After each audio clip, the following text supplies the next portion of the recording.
کسی نے سوال پوچھا ہے کہ میں آج کے لیکچر کے بعد خود میں انٹلیکچوئل ڈیولپمنٹ کی کمی محسوس کر رہی ہوں، خود میں بہتری کیسے لاؤں یا اب بہت دیر ہو چکی ہے؟ جی بہت شکریہ، بہت اچھا سوال۔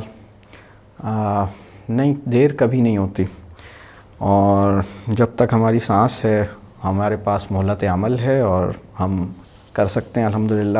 تو اس کی پہلی شرط تو یہ ہے کہ ہم اس کی فکر کریں اور پھر ہم اللہ سے دعا کریں، اور پھر جو باتیں بتائی گئی ہیں اس پہ ہم عمل کریں انشاءاللہ۔ اپنی زبان پہ کام کریں، اپنا ایک شعری ذوق پیدا کریں، اپنے سوالوں کو اہم جانیں، اور جو علم کے 7 چینلز ہیں ان میں دیکھیں، اصحاب علم کے ساتھ جڑیں اور اپنے آپ کو مروبیت سے بچائیں، اپنی لینگویج کو ڈیولپ کریں، اپنے آپ کو کچھ آف لوڈ کریں، مصروفیات کم کریں۔ دیکھیں بہت اوور آکیوپائیڈ لائف ہے تو کچھ زندگی میں مصروفیات کم کریں، اور اپنے سوالوں کو غیر اہم نہیں جانیں۔ آپ کے ذہن میں جو سوال پیدا ہوتا ہے یہ اللہ کا خصوصی رزق ہے جو اللہ نے آپ کے ذہن میں پیدا کیا ہے۔ تو آپ جب ہم چھوٹے تھے تو ہمارے ذہن میں جو سوالات پیدا ہوتے تھے ہم ان سوالوں کو اتنی آسانی سے چھوڑ نہیں دیتے تھے۔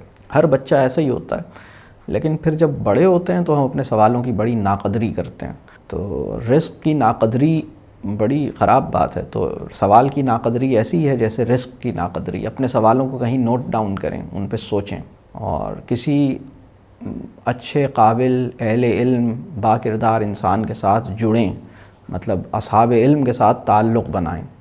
اور اگر آپ کو کوئی مربی میسر آ جائے تو پھر مطلب مربی سے مروب نہیں ہو۔ مروب کا مطلب ہے کہ آپ اس کے او میں نہ ہو، اسٹرک یا امپریس ہونے کو یعنی آپ بہت امپریسڈ ہیں تو یہ میں کہہ رہا ہوں کہ آپ مروب ہیں۔ مطلب ٹھیک ہے، آپ ایک محبت ہو، اپنے مربی سے محبت بھی ہو، اس کی قدردانی بھی ہو، اور اس پہ اعتماد بھی ہو، یہ بہت ضروری ہے۔ بلکہ اعتماد تو بہت ضروری ہے۔ آپ جتنا کم اعتماد کریں گے اتنا کم سیکھیں گے، جتنا زیادہ اعتماد کریں گے اتنا زیادہ سیکھیں گے۔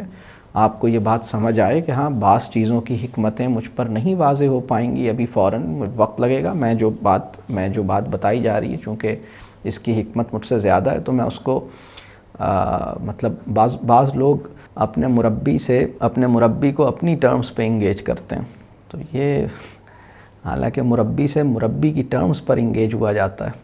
تو اگر کوئی اچھا مربی مل جائے، اچھا اسکالر مل جائے جس سے ایک اچھا تعلق ہے اور وہ واقعی مربی ہے، یہ الگ ڈسکشن ہے کہ مربی کیسے ملتا ہے یا مربی کون ہوتا ہے۔ تو اپنی اچھی کتابیں، مطلب اچھی چیزیں پڑھیں، مشورے سے پڑھیں، کسی صاحب علم کے مشورے سے اچھی کتابیں پڑھیں انشاءاللہ، اور یہ سب کام کریں انشاءاللہ۔ اس میں کوئی پریشانی کی بات نہیں ہے۔ آپ اقبال بہت بڑے آدمی ہیں، علامہ اقبال، ان کی بہت زبردست شاعری ہے، آپ اس سے دیکھیں۔ قرآن ہے، آپ قرآن سے استفادہ کریں تو آپ کو انشاءاللہ چیزوں کی حکمتیں آپ کو ملیں گی انشاءاللہ۔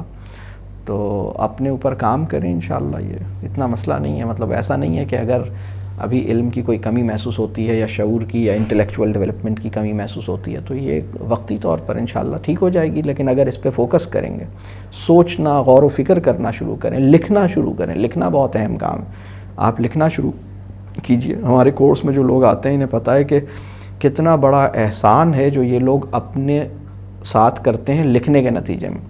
یعنی ان کو اس کورس کا ڈیزائن ایسا ہے کہ سب نے ہر کلاس کے بعد 1-2 صفحے لکھنا ہوتا ہے کم از کم۔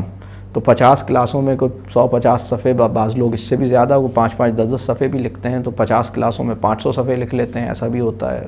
یعنی 100 صفحے لکھ لیتے ہیں 6 مہینے میں، کبھی 500 صفحے، اور وہ علم حکمت سے بھرے ہوئے ہوتے ہیں کیونکہ وہ اپنا تجزیہ، اپنا محاسبہ اس میں کرتے ہیں۔ تو آپ اپنے ریفلیکشنز لکھیے، اپنے سوالوں کو نوٹ ڈاؤن کیجئے اور یہ کیجئے، اور اللہ سے حکمت کی اور علم کی دعا مانگیے۔ اللہ سے اصل چیز حکمت ہے، مطلب حکمت کی دعا مانگی جائے اللہ سے اور اللہ عطا کرے گا انشاءاللہ۔ اور بہرحال کتنا بھی علم آ جائے انسان کو، اصل میں علم نافع کا مطلب یہ ہے کہ انسان پر اس کا جہل منکشف ہونے لگے، یعنی اس کو یہ بات سمجھ آئے کہ وہ ابھی بہت کچھ اسے نہیں آتا، وہ ابھی بہت نادان ہے، اس کو اپنی کم مائیگی کا احساس ہو، اپنی اگنورنس کا اعتراف کر سکے، یہ ہے علم نافع۔ تو انشاءاللہ اللہ مدد کرے گا۔